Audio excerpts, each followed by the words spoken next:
Bonjour tout le monde, aujourd'hui je vais vous enseigner comment utiliser les fonctions d'hébergement avec votre Prométhée. Alors vous devez savoir au tout début que vous avez accès à plusieurs centaines de megs d'espace disque pour votre site web afin de téléverser des images ou des fichiers que vous auriez besoin dans la gérance de votre site. Pour y avoir accès, faites défiler le menu jusqu'à ce que vous puissiez voir la section Mon hébergement dans la section de gauche. On va débuter ensemble par la section Mes fichiers. La section Mes fichiers répertorie tout ce que vous avez déjà en ligne comme fichier. Vous pouvez le voir à l'instant, j'ai deux images de livres, j'ai un répertoire et j'ai un autre nouveau répertoire qui sont tous les deux vides. Si vous voulez créer un nouveau répertoire, vous cliquez sur le bouton Nouveau à côté de Répertoire et vous entrez le nom de votre nouveau répertoire. Par exemple, je vais écrire Exemple. Et voilà, vous pouvez voir ici que le nouveau répertoire a été créé. Si vous voulez téléverser des images ou des fichiers, utilisez la fonction ici, cliquez sur Parcourir et cette page ouvre et vous sélectionnez ce que vous avez à sélectionner. La deuxième partie que je vais vous montrer, c'est la sélection avec les fichiers cachés. Vous prenez votre menu et vous cliquez sur Mes fichiers cachés dans la section Mon hébergement.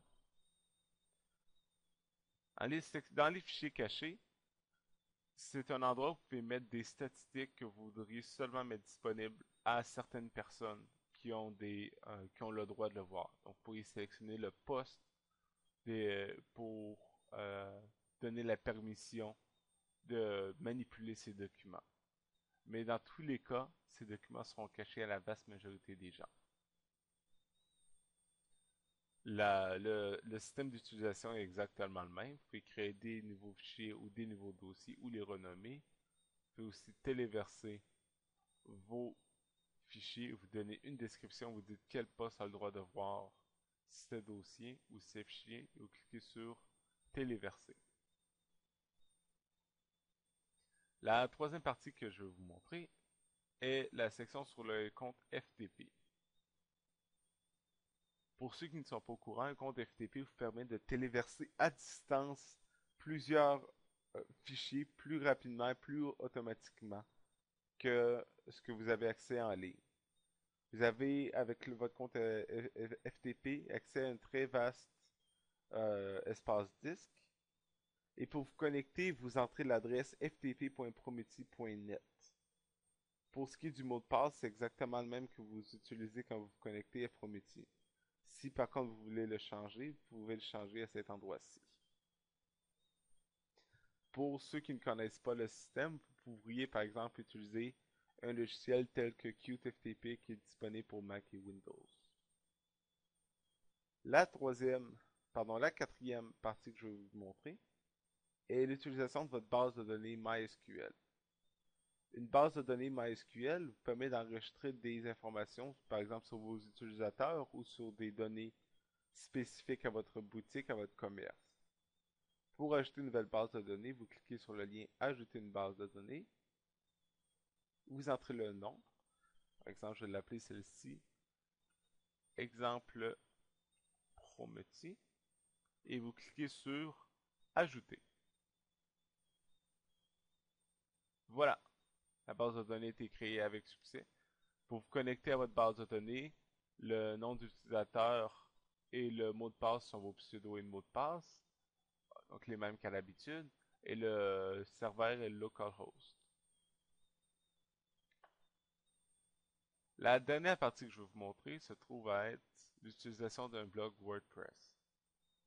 Un blog, ça vous permet de, de rester en contact et de donner des nouvelles facilement et rapidement à vos visiteurs. Donc, on va en installer un ensemble. On a juste à cliquer sur Installer WordPress sur mon Prometi. On confirme et on attend, ça dure quelques secondes. En donnant des nouvelles quotidiennement, vous allez montrer que vous vous souciez de votre boutique et ça va créer un lien de confiance plus développé avec vos visiteurs et prospects. Et on le sait tous, lorsqu'on fait des achats sur Internet, on veut être en relation de confiance. Pour accéder à votre blog, cliquez sur le lien et l'installation va se faire dans une page. Donc le nom du blog, on va l'appeler mon blog. L'identifiant, on va le laisser à admin. Pour ce qui est du mot de passe, on en prend un qui est difficile à deviner. Donc on vous conseille une combinaison de chiffres avec des mots et des caractères. C'est vraiment à vous d'en décider un que vous allez pouvoir vous souvenir. Oups, c'est une erreur. On recommence.